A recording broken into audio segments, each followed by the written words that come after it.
In this segment, we're going to talk about conceivably making the ideal organic or buying the ideal commercial garden fertilizer.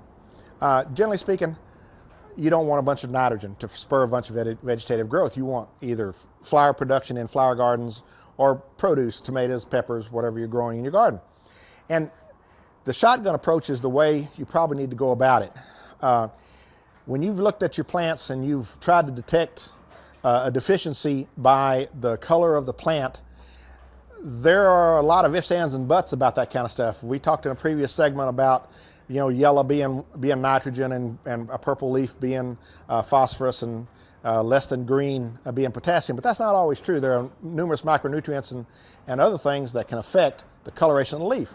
So if you're going to make a fertilizer, let's talk about the shotgun approach. And generally speaking, you'll be buying a fertilizer or making a fertilizer that has the numbers are the same, such as this is a commercial fertilizer for gardens.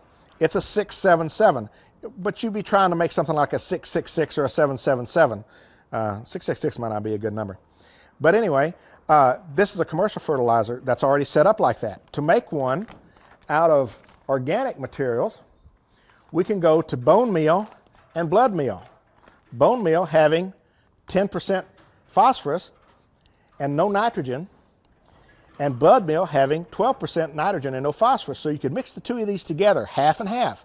That would cut these percentages in half. You'd end up with a 6-5, and to get a 0 right here, you'd throw in a little bit of this muriate of potash, would be very little of it, to get your potash. And it would take some calculation because this is a 60%.